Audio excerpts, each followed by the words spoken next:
Welcome back to Name, Image, and Long Snappers. Or I guess not welcome back. It's our first time doing this. My name is Evan Hale. I got Hayden Bannock with me today. We are your home for Carolina sports. We are the members of the Carolina Clash page, and we just love talking about sports. And here we are.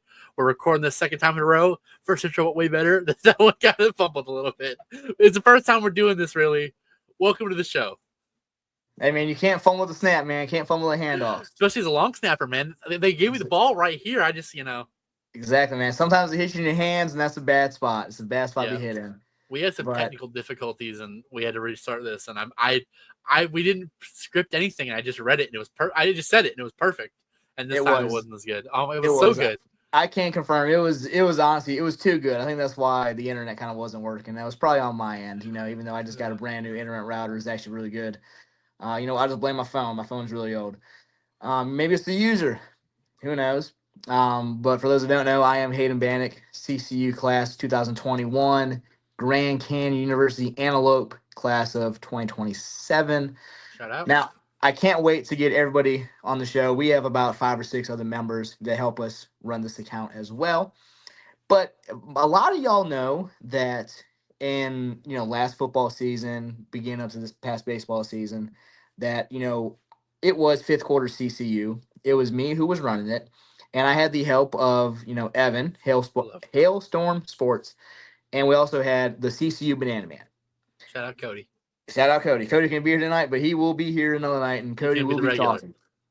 It'll be the regular us three, but just for the start, because this really isn't, I want to say, a normal show. It's going to be a lot of information, and I'm going to tell you the real reason why I laid to rest fifth quarter CCU, which arguably was the best coastal content page. Not that arguably at all, actually. Yeah, I mean, you look at it, and a lot of people were upset when I canceled the page and turned into Carolina Clash, and people don't understand why I did it. So I hope those people that don't understand and were mad at us at the beginning, because there was a lot of hate that we were getting, and I hope they listen. Way more than I thought there was going to be too. I was kind of shocked. Yeah, there was a good amount, and I hope those people listen to this and understand why. I'm just going and jumping into it, but let's talk about the content of the page too.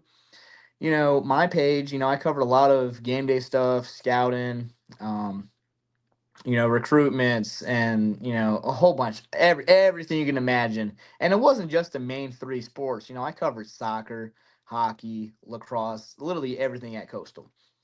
And a lot of my friends that work in other athletic departments, they could not believe that Coastal never gave me like an all access credential, which I don't know if you guys can see back here, but I got a whole slew of credentials from everywhere. I've been credentialed for, every Coastal Bowl game. The NCAA, which is the highest level you can get approved at in college athletics. I got approved through them to work regionals, super regionals last year, all that good stuff. And, Clemson University credentialed me. All of the road games that I went to, they all credentialed me. I never once got denied. And because my page was pretty good, and for the most part, a lot of my bigger posts, they got way more views and interactions than the main Coastal accounts. And, there was a change of SIDs in football, actually right around the App State game this past year. They got a new SID for football, which is now they also got a new SID for baseball as well this past season. That's why the baseball account, for the most part, the regular season, the updates were kind of bad.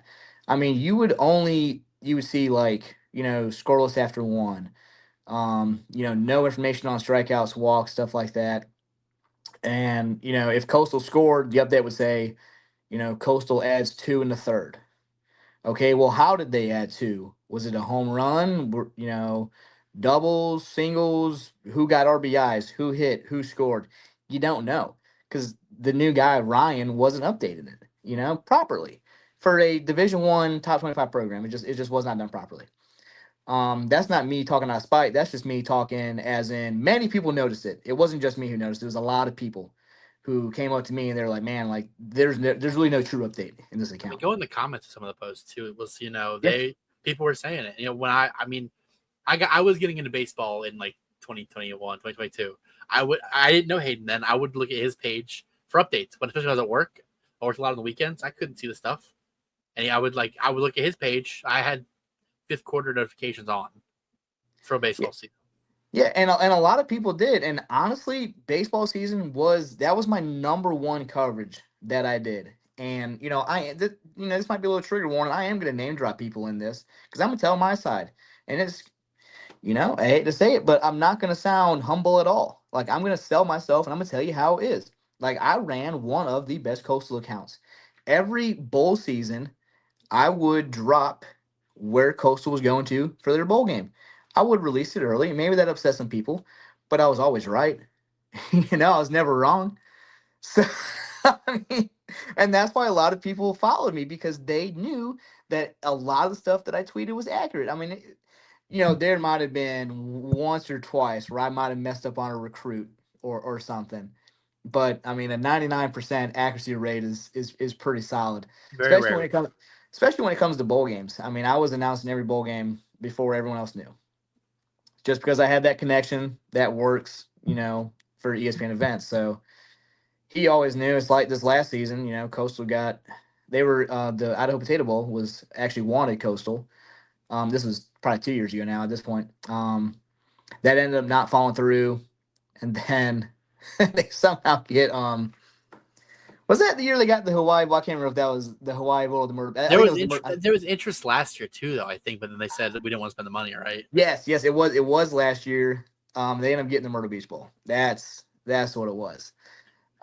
Just because they went out to Hawaii the year before, which I announced before everyone else did. And then I knew about the Potato Bowl interest. And then I knew about the Myrtle Beach Bowl, and a lot of people kind of got upset with me. They're like, every year, people will comment, "Oh, you don't work for the school, you don't work for the team. How do you know this information?" And then what's funny is when I was right, I never got a comment back like, "Oh, you know what? Good job. Good call." From those people, a lot of other people do respect the account, and it has what over 3,500 followers. We hit For 3,500 a month ago. yeah. I mean, even when it was fifth quarter CCU, it was over 3,000. So I mean, and as a small group of five, you know, um, not connected to the university page, just a fan doing his own thing, it's pretty good, for a small school. You look at some of the other accounts that are fan accounts for larger schools, larger fan bases, they don't have that large of a following.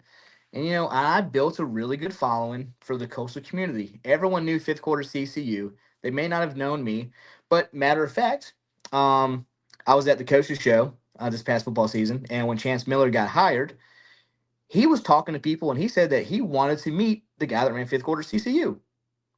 So, I mean, if the AD wants to meet the guys running the account's probably pretty good. But anyway, let's get into the story of what actually happened to fifth quarter CCU, one of, if not the best coastal account there is. And I'm gonna try to sum it up, but every part that I mention is very informational, and it'll all click in the end. So I have a degree in sports management. I want to work in college athletics, if not high school athletics. I was working at high school. I was coaching football and swim, baseball, you know, all the fun stuff. And I want to, end up teaching a sports management class, something like that, if I can't work in college athletics. So October of last year, Lamar University in Beaumont, Texas, offered me a job to go work in their athletic department. And at one of the coaches shows, I went up to AD Chance Miller and I was like, "Hey man, you're not gonna let me go to Beaumont, Texas, are you?" And he was like, "What are you talking about?" And I said, "Well, Lamar University offered me a full-time job, and I kind of want to work in college athletics. So, it's a dream of mine." And he goes, "Well, come to my office on Friday and we'll talk about it." So I was like, okay. So I actually reached back out to Lamar University. And I was like, "Hey, can I tell you guys, after the weekend, just give me some time, to discuss some things and work some things out here." They said, "It's no big deal." So Friday, I met with AD Miller.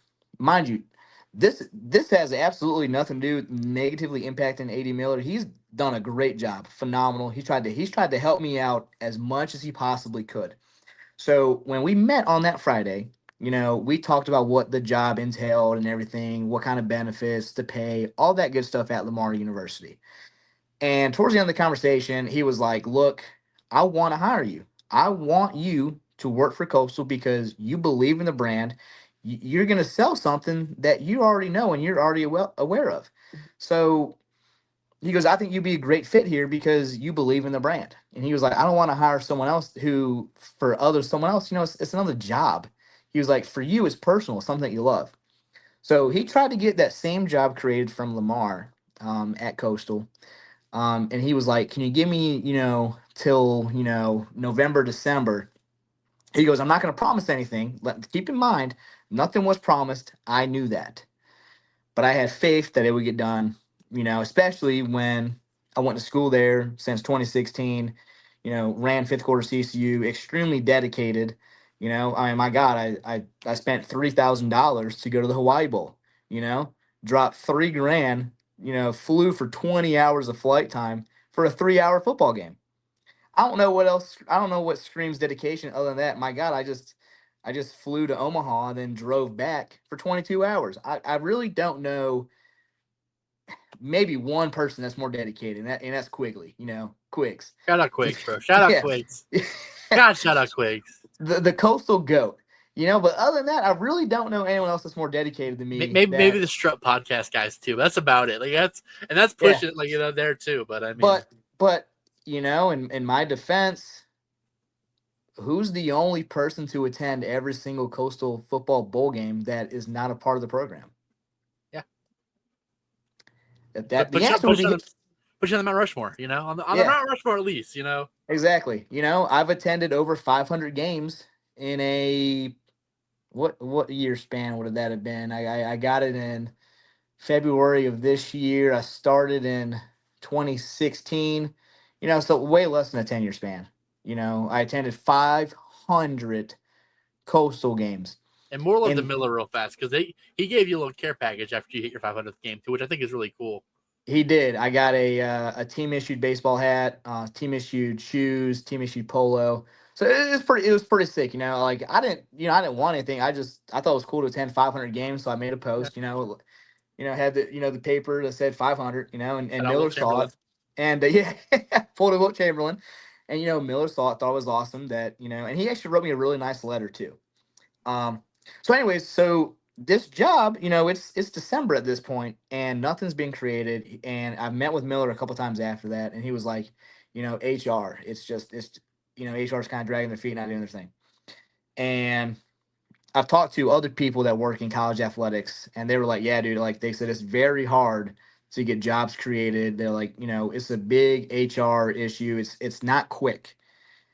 And so, but because I turned down Lamar University because I had faith that it would get done at Coastal, it kind of put me in a spot. In December, I was working at Carolina Ale House, where I've worked for many years, and I was also working part time for the city of North Myrtle Beach, doing special events for them.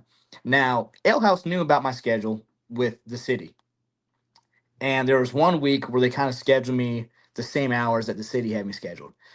And so I told the one manager, I was like, "Hey, man," I was like, "You guys knew about the other job." And I said, "They pay me more. Like, we're only getting like 2 tables a day here." I was like, "There's really no need for me." And I was like, "Anyway, we can like switch that." Nothing really got done. So I was like, "Okay." I said, "Well, for 2 of the days, I'll just call out." And mind you, like I said, I've been there for a couple of years, and because I did it a lot during undergrad, and I got wrote up for the first time last football season from an intern manager named Annie, and she was like 22 years old. And I got wrote up one day, mind you, it's a sports bar. I got wrote up for watching the Miami Virginia Tech football game, very controversial game. I had one table at the time. They were two guys from Miami, and they were very interested in the game. So I would actually stand next to their table, and we were just talking about the game. I had nothing else to do. I was a closer that night, which meant that I had no other responsibilities. Besides to close the restaurant. And guess what? The restaurant was not closed because there was a football game on. So I literally had nothing to do. And so she wrote me up for that. No big deal. It's only one. You get three. So when I called out the one day to go work for the city, she wrote me up and she messaged me and she goes, "Hey, calling out to go work another job. isn't a valid excuse. You have to make us your number one. And so I responded back to her, and I said, well, okay. I said, well, next time I'll just lie and say that I'm sick like everyone else does. So the next day, I called out, said I was sick. And mind you, I called out 5 hours in advance both times. Company policy is to call within 4 so you don't get a write up. So I am following the company guidelines. But because I was brutally honest and said I was going to work on the job, she felt the need to write me up, not once, but twice, which put me at 3. So then I end up getting fired. Okay. This is important. We'll get to there. Why is this important? Why am I talking about the restaurant? So the manager, Jim Pauly, used to date one of the servers, Lisa D'Ambrose. Lisa Pauly now. She ended up going on to work in athletics at Coastal. And this is important, it'll make sense in the end. But when I got fired, Jim's main thing was to get 5-star reviews for Carolina Ale House. And mind you, I will say this because I'm not employed by technically anyone right now. So I can kind of say what I want. I got free realm. It's a free world. I got, the First Amendment, all that good stuff. And I'm gonna just tell it how it is. And so I had all my friends write a 1-star review on Carolina Ale House and Blast Management. And I had a lot of friends do that. And it actually got back to him from another server that I was the one that posted that. So he found out, he knew that I posted that. Okay. No big deal. He's a grown man. We shouldn't be any issues there. And so because the city of Northmore Beach job was part time, obviously I was let go like December 30th. So Happy New Year's, I'm unemployed. I ended up going unemployed for about 2 months. And in that span, keep in mind, I've ran this page since 2019, very respected page. Whenever coaches would get fired or let go, took other jobs, players graduated, they would either give me a lot of their merch, stuff, or they would sell it to me for, a very cheap price, you know? So I have tons of team issue coastal things. And I remember one time it was many years ago. I was obviously I was doing fifth quarter CCU for one of the games, and after one of the games, they were like, "Hey," and I can't remember who because these people are like they're fired by now, but they were like, "Hey, there's a baseball chair down there that is kind of broken. We're gonna throw it out, but if you want it, by all means go. You can keep it." And it was kind of hard to fold up. There was a slit kind of down the middle, I saw the chair. but It wasn't perfect. It was far from perfect, but it was still cool looking. and it'll make more sense why I'm talking about the appearance of the chair here in a second. So, this is going on, and so I started listing a bunch of stuff on Facebook Marketplace, and I listed the chair along with tons of other stuff because I knew it would sell for a good amount. And so I listed the chair at about 10 p.m. one night in February. And not even 12 hours later, there's a knock on my door. So I'm like, and I honestly thought that it was one of my roommates, they just got locked out. So I went and got my dog and I go open, I peep out the door and I kind of glanced. I saw a girl, thought it was one of my roommates because I live with a guy and a girl. And I opened the door with my dog, and lo and behold, it is 2 state officers. Okay. Like, so I'm thinking, oh boy, a lot of things are running through my head at this point. And so I opened the door. They asked me if, what my name was and everything. And I was like, yeah. And they go, when was the last time you were at the baseball stadium? And I said, early this week. I was like, it snowed. So I wanted to go take pictures of the stadium, with snow on it because we don't see that often. I was like, it's great content for my page. Baseball And the fields were open, football fields were open. We had a good time. Yeah, wide open. They're It's usually not open, so to be it's, fair. it's not like I hopped the fence or anything. There was a gate open. And so I just go there, take pictures. And what's funny is when I mentioned that, the one lady, she recognized me. She's like, "Oh, wait a second." She goes, "I've seen your page." She was like, "I know who you are. Like, you do a lot of stuff at the university." And she goes, "But it was reported to us that someone broke into the stadium and stole some things." So I said, "Okay, no worries. I'll be compliant." And mind you, at this point, we're walking outside with my dog. she's on the phone with an investigator, and I overheard her say, "Hey, I really don't think that this guy would steal from the university." She goes, "I know who he is. I know the page he runs. He's wearing all coastal stuff." And she's like, "God forbid," she was like, "his dog is even wearing a coastal bandana. I really don't think this guy would steal from the university." So I'm sitting there like, "Yes, thank you." I was like, "Everything that I have was given to me. Yeah. Like, why would I steal stuff from the university when stuff is handed to me constantly? This jacket, for instance." And so what's funny is they were like, "Okay, well, we can't tell you what to do with the chair, but just be compliant." It's kind of a hint not to sell it. When, mind you, I already had a bunch of offers to buy it within minutes of posting it, because it's hard. You can't buy that anywhere. So the next day, I don't sell it. I get a phone call from another cop, and so I'm like, okay.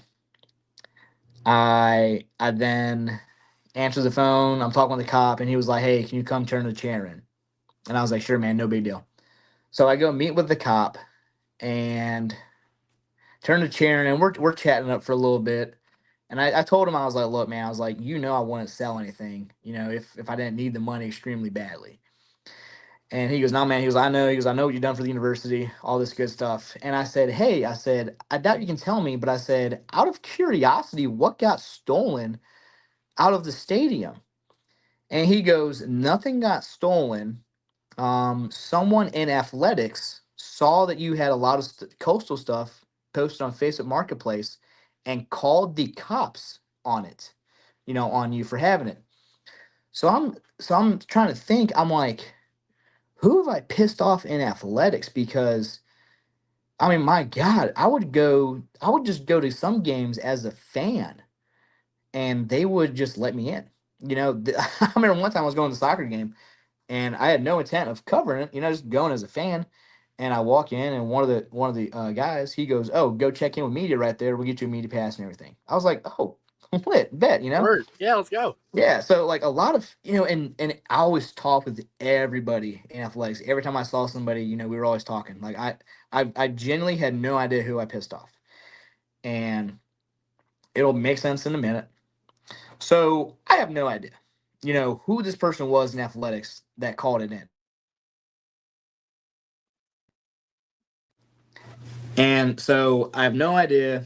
And so I just kind of go about my day for, weeks at this point. I get a new job. I'm working at Wyndham. And what's funny is I get um, two of my old coworkers from Mail House are passing by at Broadway, and they actually stop in.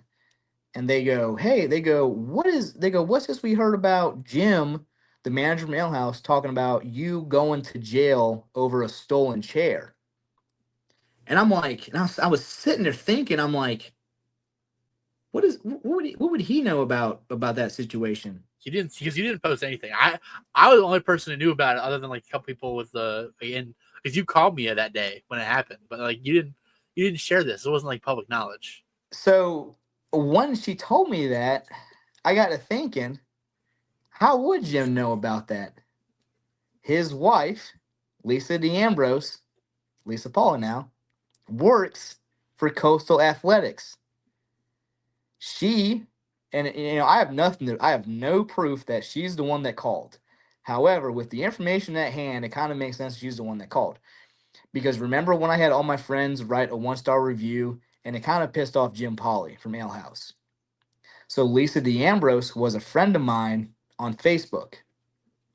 Lisa D'Ambrose works in athletics. Evan, it's not a rocket science, to figure this one out. Who do you think is the one that made the phone call if someone in athletics called? I have no idea. One would think it would be Lisa. Yeah. And it just makes perfect sense because that's the only person I had pissed off. Legally, we're not accusing anything. This is not defamatory. We are not. We are not. We're not saying that this happened legally. This However, is a lot of information would lead you to think that she's the one that made the phone call and tried to get me arrested for stuff that was given to me. Mind you, so at this point, I was kind of upset, with Coastal and everything, and I actually I reached out to Ryan, who is the baseball SID, football SID now too. I reached out to him, every year like I always do, and he was a new SID this year. So I was like, hey, I'm reaching out, for credential and everything. And I said, hey, good evening, Ryan. I said I would love to cover another season of Sean Clear Baseball for Fifth Quarter Inc., which is owned by CFP Home. If you could provide me with a media credential, that would be greatly appreciated. Now, Ryan, his response to my email for a request, he says, Hayden, humor me since I am new here, but beyond a Twitter feed, what coverage would you be providing? Come to find out, he didn't want to give me media credential because he knows that my media content is way better than his. Just straight up and simple. I actually tweet stats throughout the game. I tweet graphics throughout the game. I have, updates of pitchers, um, innings thrown, strikeouts, walks, basically all stat line stuff. And when people would score, I would tweet, like, Sam Antonacci doubles, bringing in, Chad Bourne, whoever. Like I told you what happened. And a lot of people follow my page because of that. And a lot of people, you're not the only one. I know a lot of people who had my notifications on because I was very knowledgeable as to what was happening. I covered every single game.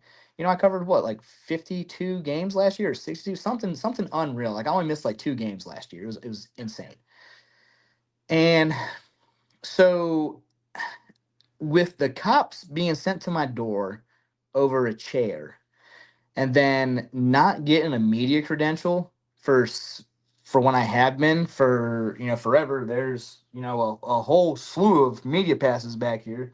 Keep in mind the NCAA approved me, but some new guy Ryan, he won't provide me with a media credential. It's just it doesn't. It is what it is. If they don't want the media coverage, by all means go for it. But yeah, so that I got my media passes taken away. I had cops sent to my door over a chair. And what's funny is one of the baseball games, another cop came up to me and he was like, hey, you're the kid that had the chair incident? And I was like, yeah, that's me. And because at every baseball game, no one would even look at me. No one. And so this cop is talking to me and he goes, I know why they gave you the chair. He goes, the chair was broken. I said, I know. Thank you. It was impossible to fold. There was a slit in it. And so what's funny is Miller, AD Miller actually called me one night. It's like 11:30 at night. And he heard about the situation and everything, and he told everyone to drop it because it's a chair. So literally a chair. He told everyone athletics to drop it. But one would believe that after pissing off Jim Polly by having all my friends write a one-star review of Carolina House, that Lisa D'Ambrose, who was my friend on Facebook, so I posted everything on Facebook, it would make sense that she would have been the one to seen that and try to get back at me. I'm not saying she did. I have no proof that she did, but it would make sense. So that is why fifth quarter CCU is no longer, because I felt extremely disrespected. Everything I've done for the university, all the content I provided, top notch, unreal content, mind you. But that's why we became Carolina Clash. I met with CFB Home, and he goes, "Why don't you bring on some other people, talk about Carolina's, in a whole, and talk about NBA, NFL, college, race, and a whole bunch of different stuff, kind of to broaden, who you can provide media for." He goes, because obviously Coastal, that's not going to be it. So with that being said, Nice to again, meet you. I'm other people. yeah, yeah, yeah. So we have Evan, Josh, Inside Carolina, Cody, Sleeping Cody, Home, shout out. a bunch of people, and we're gonna try to provide just as good content as the Coastal page. Now, that being said, I have nothing bad to be said about AD Miller. Like the job just never got created. That's not his fault. He did say that the job was a promise, but I just had faith that the job would get created. Um, Outside that, I mean, he's done a phenomenal job at Coastal. So there's no hate. Believe me, there's no hate there. Love and respect, and we still talk all the time. This is it's all directed to what is Other people. believed to be who's the one that called, and then of course Ryan, not giving me a credential, which just doesn't make sense. But It's not even about not getting credentialed. Also, I'm echoing, by the way. We're just going to keep this rolling. I'm echoing a little bit. So if you move your phone a little bit, I don't know if it's the mic's there. I'm just going to leave this all in. Or this is going to be a more raw episode to start. But it's not even that you didn't credential you. If you just said, sorry, we're kind of moving away from social media, you could have understood that. But the way saying humor me is the first response. Imagine this was like any other media people reaching out to him, and the first thing he says is humor me. Like, it's just so disrespectful, and it's unfortunate. And then to go, I would say the last group did a better job of covering the team as well. So it's just way better. So it's like, don't be high and mighty about this if you can't do the thing. But because he came from Missouri and the SEC, he thought that he was all that. It just means And less. it does. I mean, what happened to Florida in the Conway Regional? But hey, that's it. I guess it happens, man. It's sports business. I hate that it happens. I loved running the account. Like I said, it was the best coastal account. Yeah, I had many followers. It was well known, dude. Recruits would reach out to me all the time. I was selling coastal. Mm-hmm. I did a lot of behind the scenes things.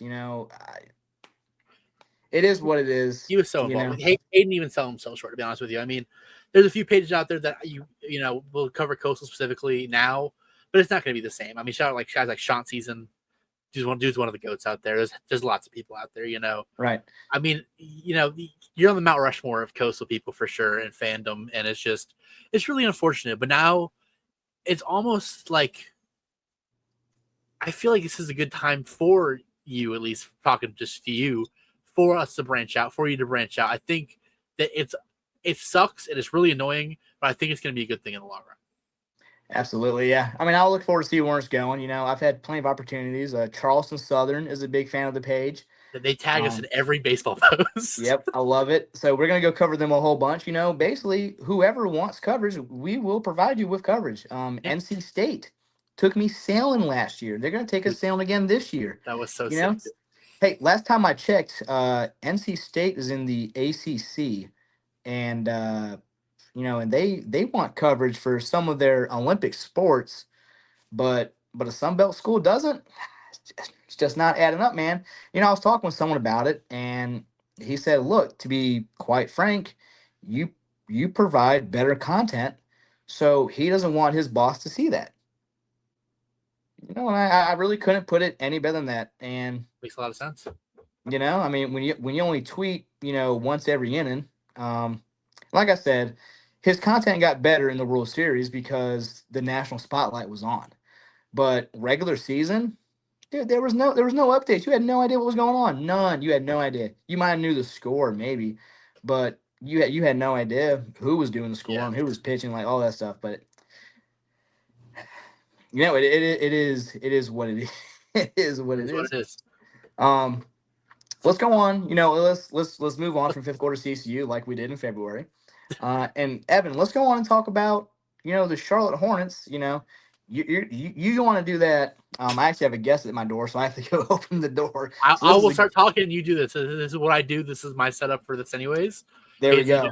So we're gonna talk about the Charlotte Hornets because they're winning games. So I know it's the offseason, technically speaking.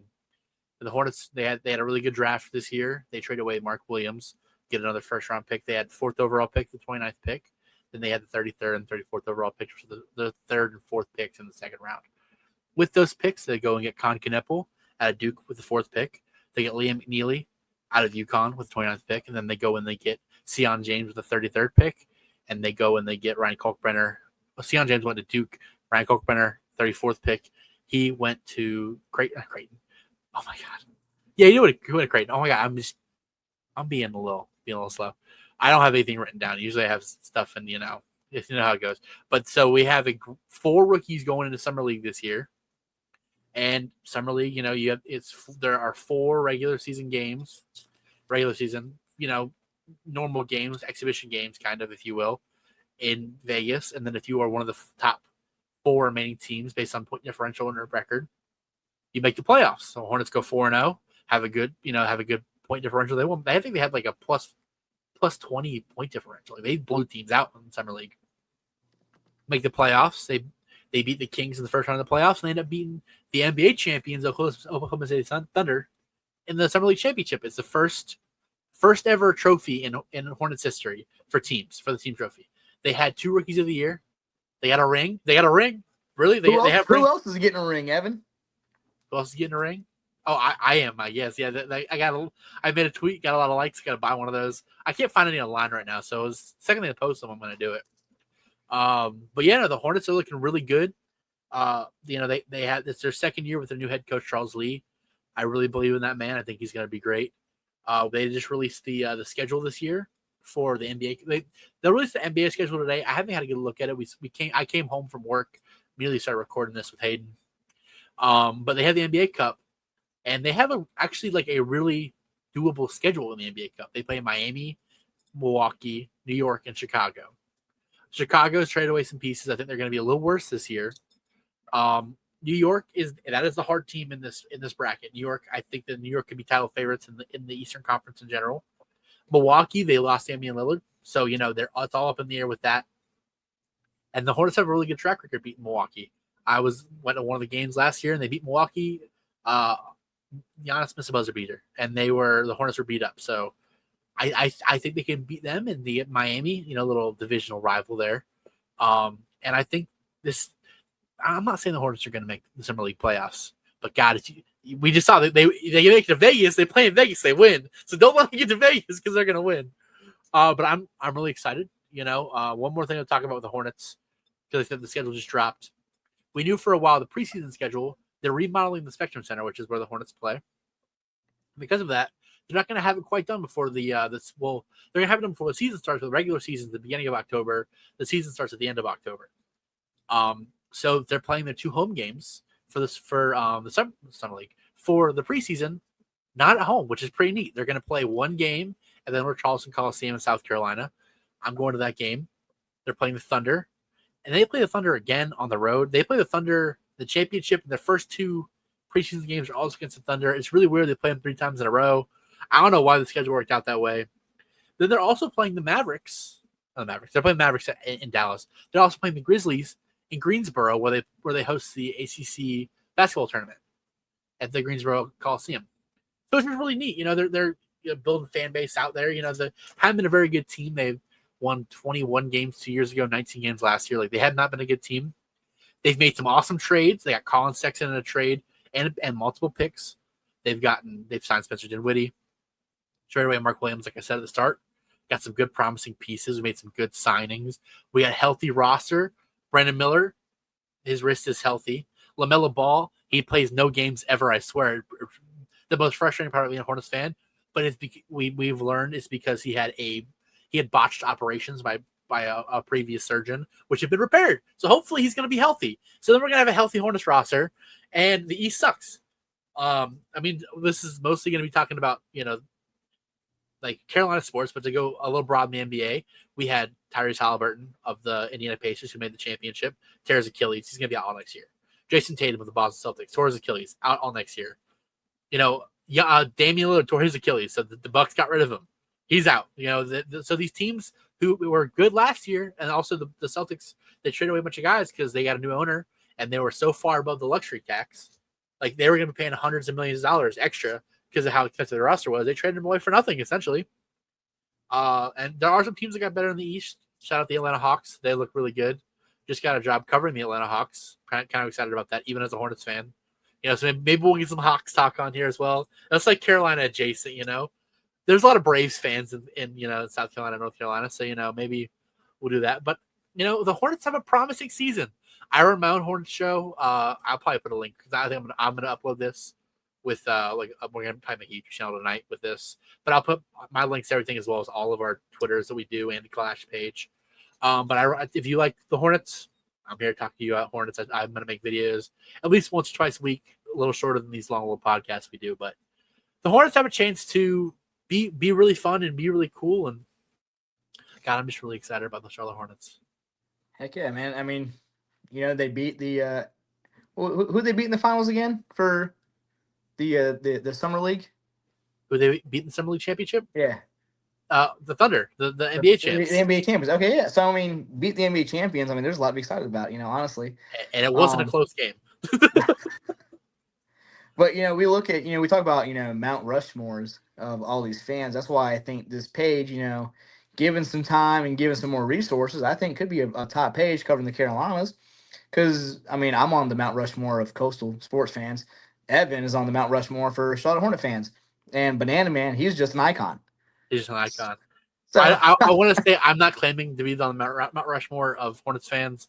I do care a lot about the Hornets. And I do dress up when I go to games. There are definitely people who put a lot more money and time in the Hornets, at least before I did. I just started attending games somewhat recently, but I will say that I am a diehard fan and I cover them very well.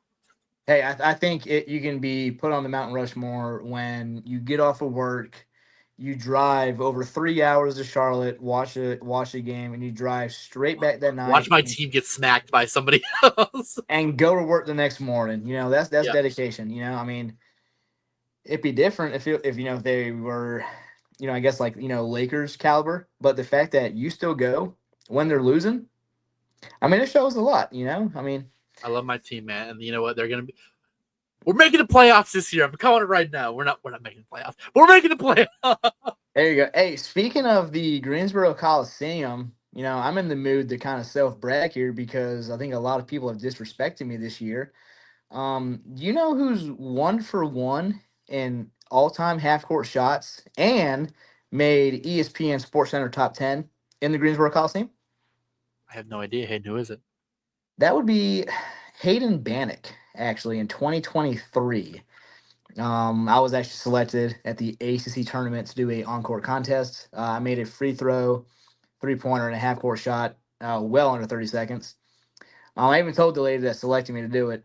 She goes, well, she asked me to do an on-court contest. I said, well, what is it? She told me what it was, and I literally told her in full confidence. I said, I'm not worried about the half-court shot. I said, if I make it that far, I said, whatever the prize is, just go on and give it to me because I'm going to make it. I said, but the free throws, however, it's going to be dangerous. I told her, I said, if I get off the free throw line, it's over. It's money. I ended up missing like the first 3 free throws because I suck at free throws. I never played basketball, mind you.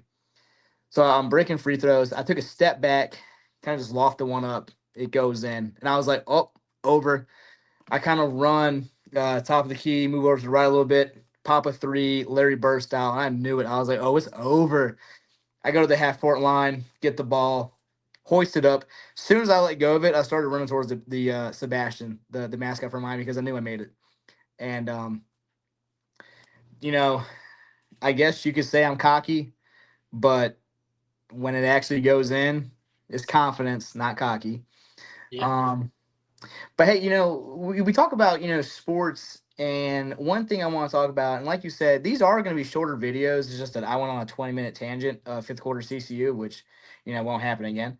Hopefully I don't get a lot of backlash for that one. I don't see a reason why I should because I'm not employed by anybody, so I can kind of say what I want. This is our show. There's no one telling us what we can and cannot say. The content, if they ban you from Coastal, would be that much better. What are you talking about? Yeah, exactly. Pay our bills. Man. Come on. Yeah, exactly. Anyways, let's talk about Omaha. Because I'm a dedicated fan, I spent a good amount of money and I went to Omaha. I went and watched Coastal in the World Series.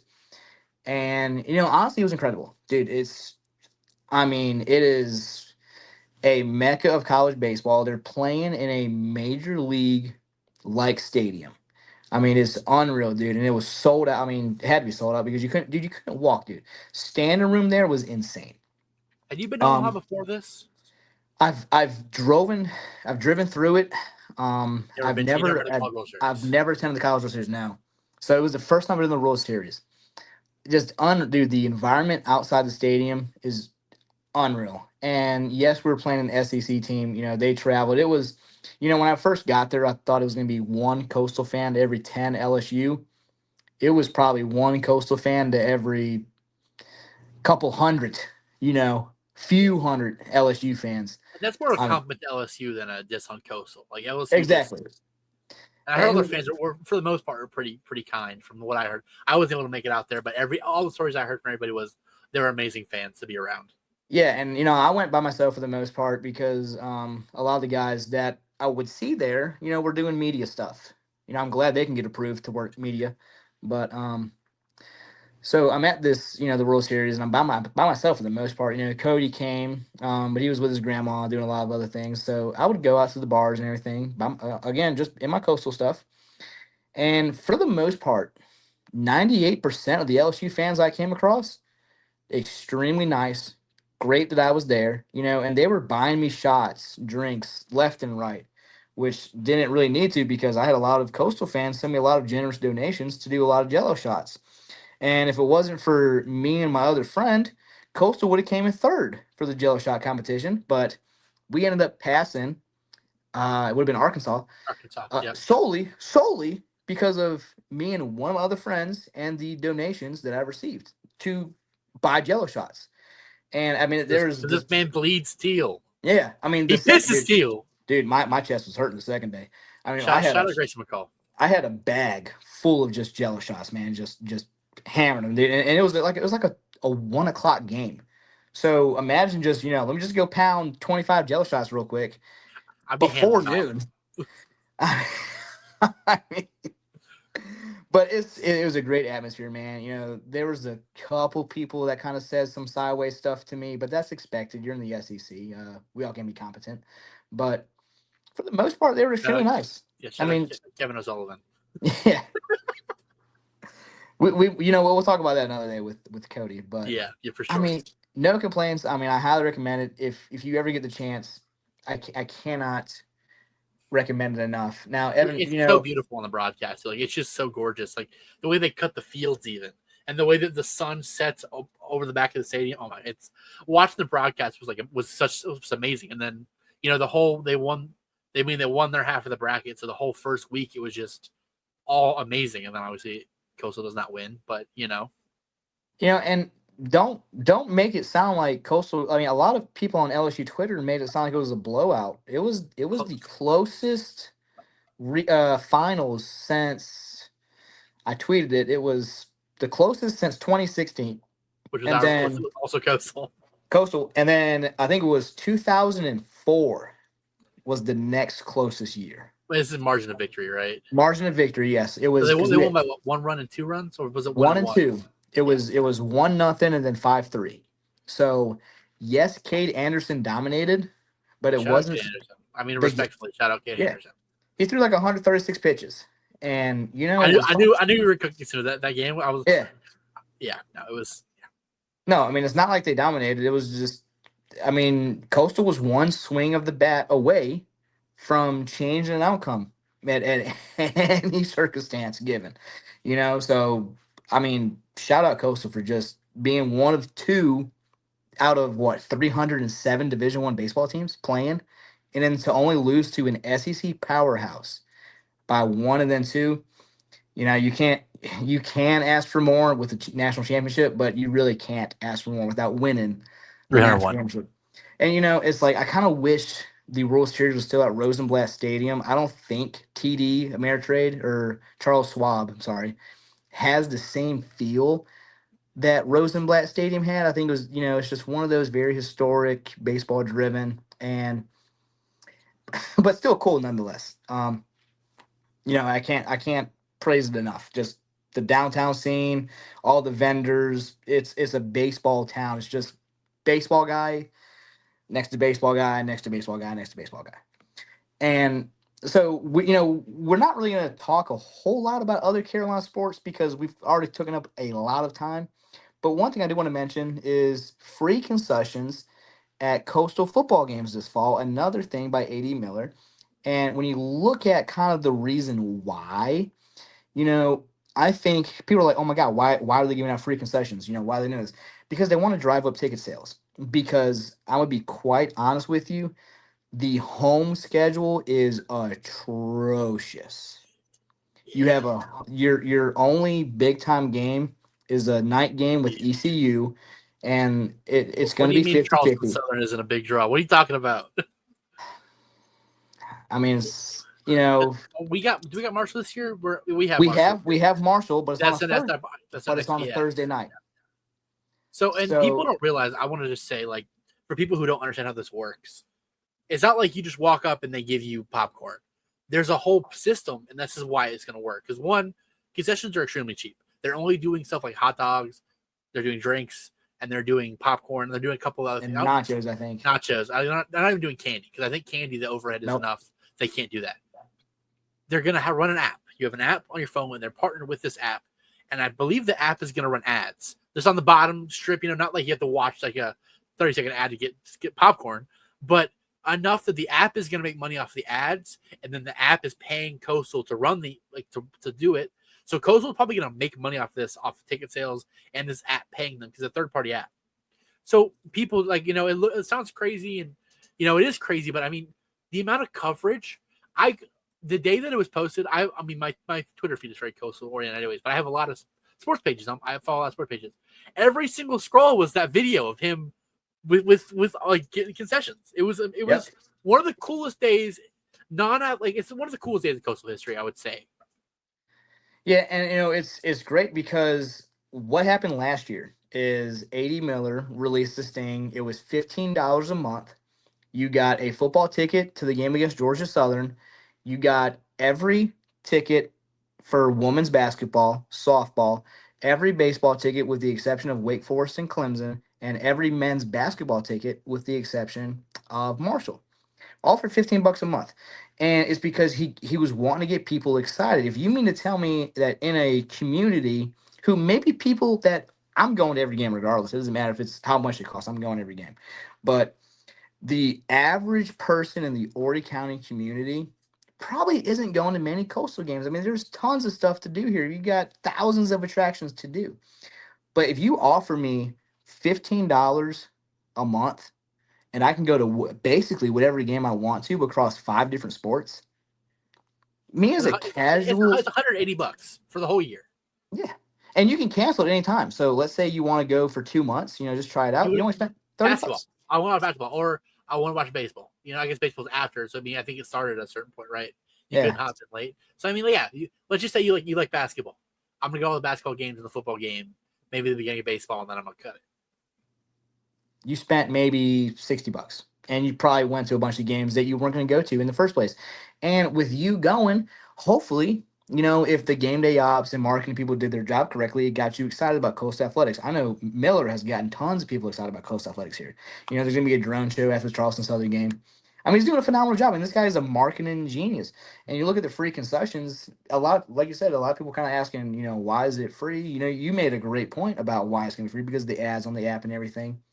But families, let's say I got a family, let's say there's 4 of us, and I'm not going to take my family to a college football game because, it's expensive, because then when you go to the game, odds are you're going to buy 4 drinks. You're going to buy like 4 hot dogs. You're going to buy like 2 things of nachos. So yeah, the tickets might be $30, but, so you're already spending $120 right there. But then in concessions, you're gonna it's what $5 a drink, dollar refills after that. But you're spending $20 in drinks, 25 in hot dogs, another 20 in popcorn, nachos. Just concessions get you. But now I see that I can take my family to the game and I can get soda, water, hot dogs, popcorn, nachos for free. It makes it a lot more reasonable to buy a $30 ticket because the value grows in that $30 ticket. You drag your kid up there, and they're like, here we get popcorn and hot dog. Hey, I want candy. Yeah, I'll throw $4 in for a candy because I'm saving all the other money on the other stuff. And then you don't feel bad buying candy, and it's a great marketing. I hope they take this to basketball. If you take this to basketball, that's going to help basketball too because basketball needs it.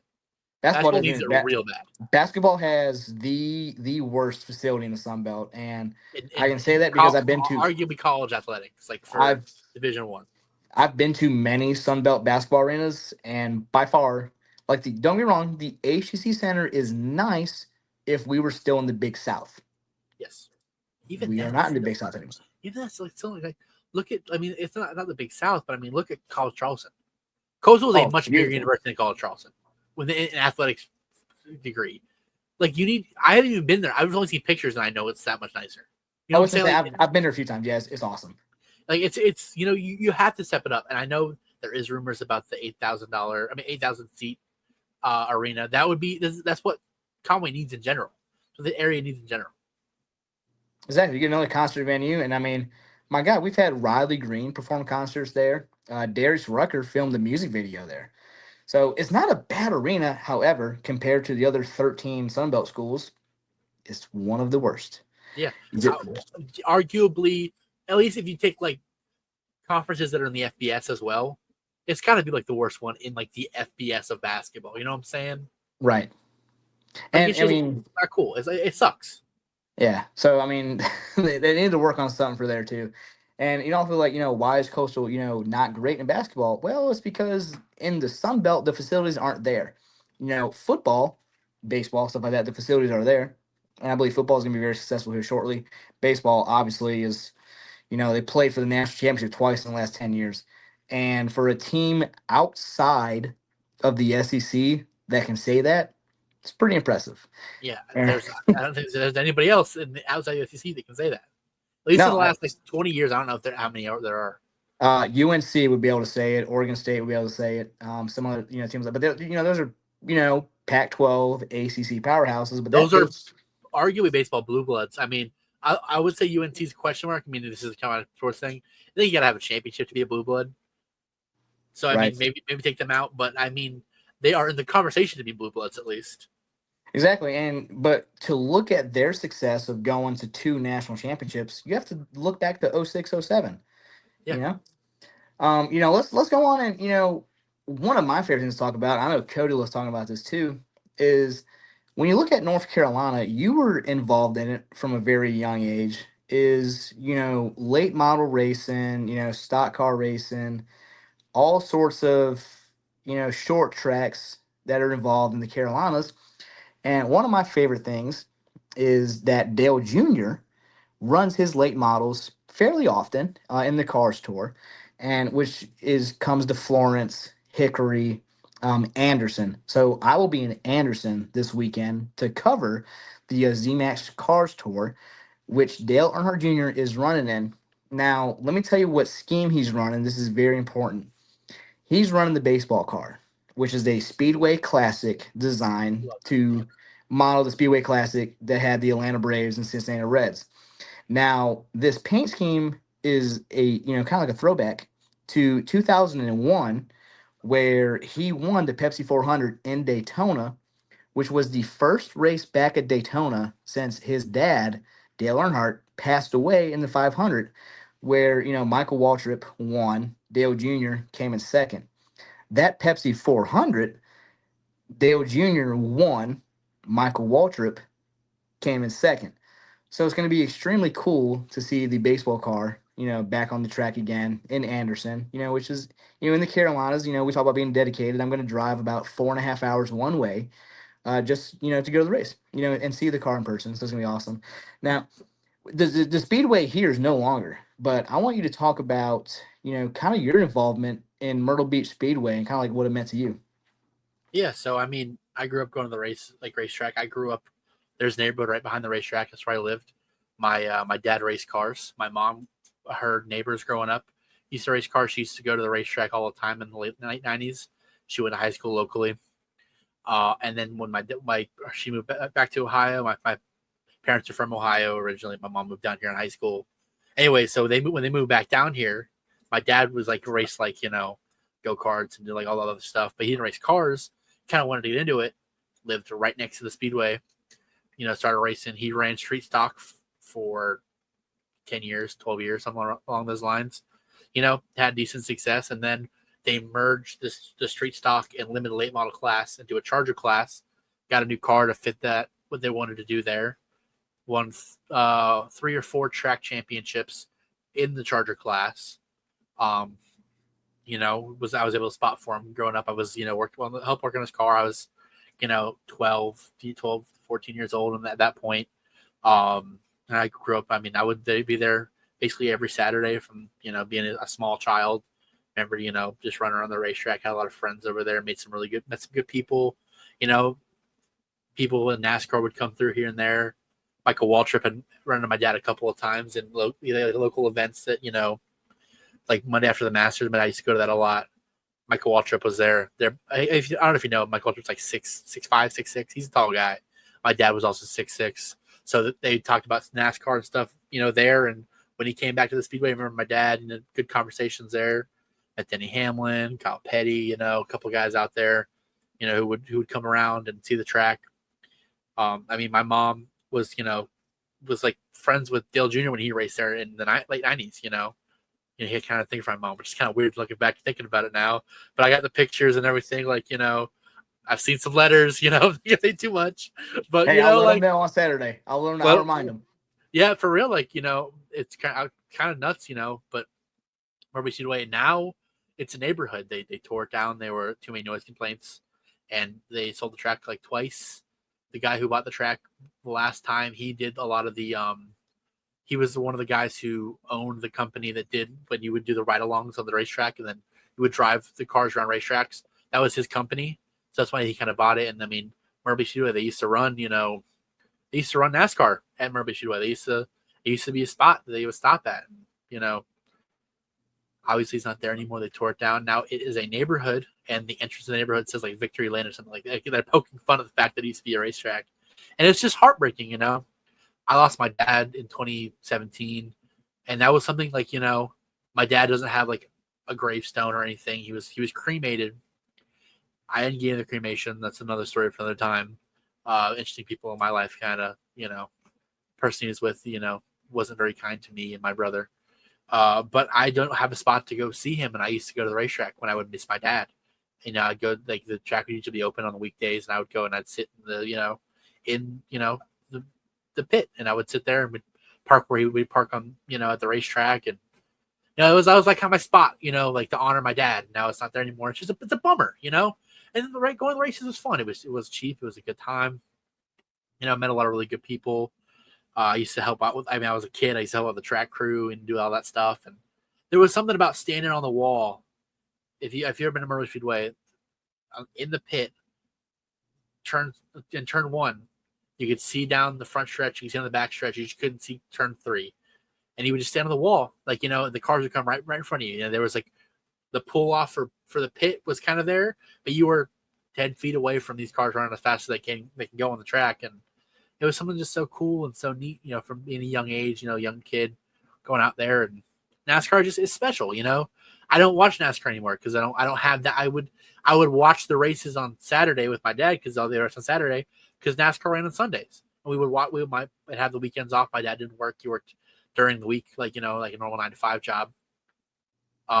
He would race on Saturday. We would stay up late. We'd go to the Waffle House in Carolina Forest at 2 a.m. We'd go home.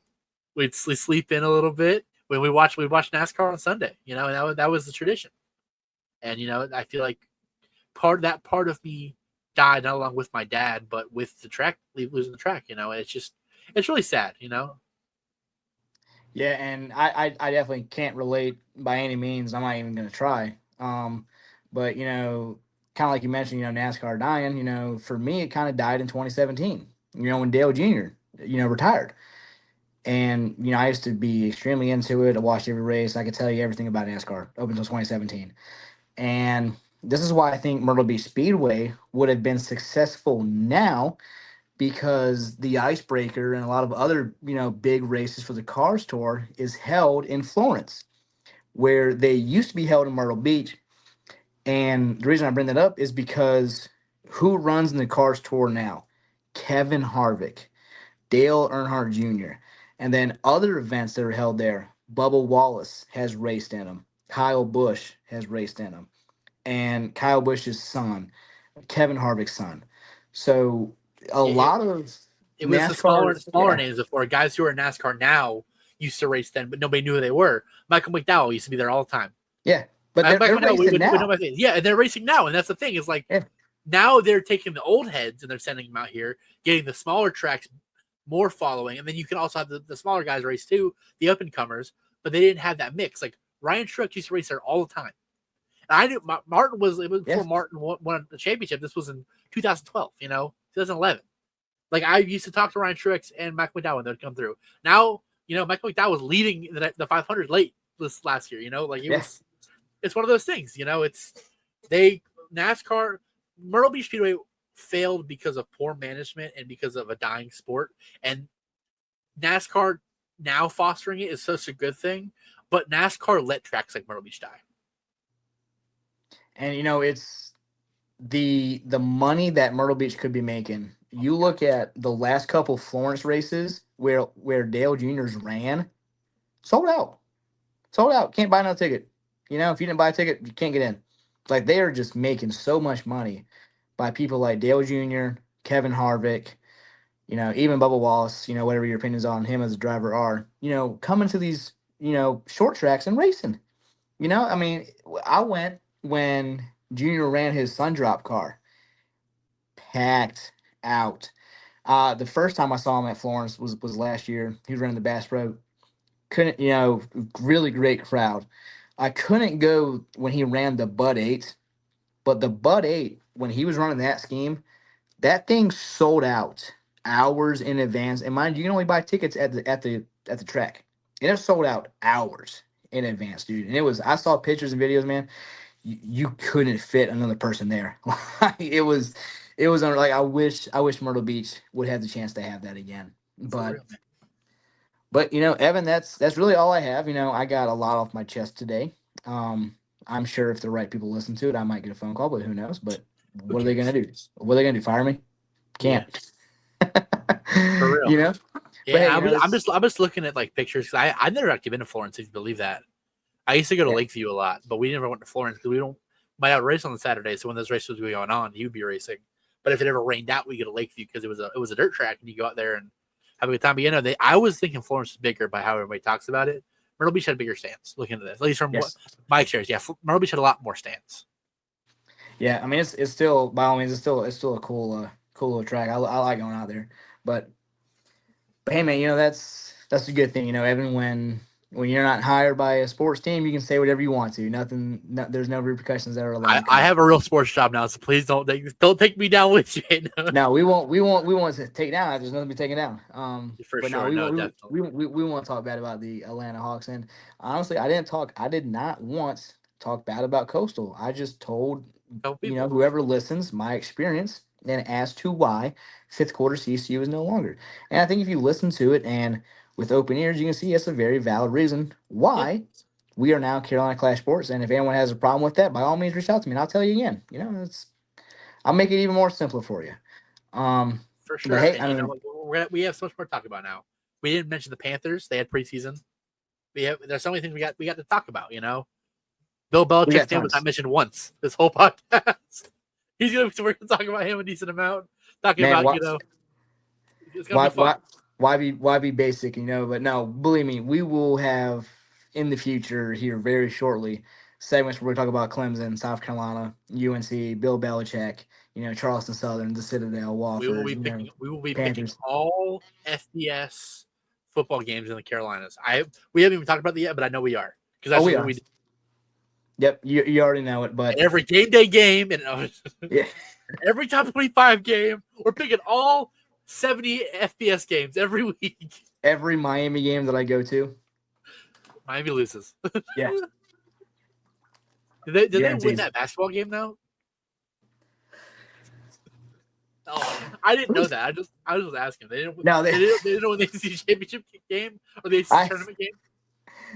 Matter of fact, I think, if I'm not mistaken, that year I can't remember if it was there or at a baseball game, but that was in 2023. That was the last time I've seen a Miami win in any sport in person. They won. Let's go. You got to make more half court shots. Well, they didn't win that game. They won the game before. But your half court shots first. Yeah, I know. I must have. That's when 2020 was a great year for me. It was amazing. I made a half court shot, made ESPN. Went to Hawaii. It was an amazing year. That's your 2016 for me. That's what it was. I had Coastal baseball. Panthers made a Super Bowl. Like in that year, like from like 15 to 16, Ohio State won a Natty. Last time the Panthers were relevant. Last time that the Hornets were relevant. That was my time. Yeah. But you know what? Ohio State's won a national championship. We're restarting the cycle, baby. Let's go. We're restarting the cycle. Coastal almost, they made the finals. So, So Panthers are making the Super Bowl. Hornets are making the playoffs. We're calling it now. There's going to at least one, if not two teams from the Carolinas will make the college football playoff too. whether sure. it's Clemson, South Carolina, That's about it, I guess. could be UNC. Well, UNC has a very fluff schedule this year, so I think I still think they go 7-5. But you know what? really We'll save that for we'll talk another about day. it later. We'll save it for another day. We'll see. We'll You know, We're teasing. We're teasing. we're already This is radio. we're at a very nice 69 minutes. Nice. So I'm gonna go and close that on my end. You know, I have nothing left to say besides long live the Carolina Mudcats. Well, the Carolina Mudcats. Thank you so much for watching. Thank you for being here, and go sports.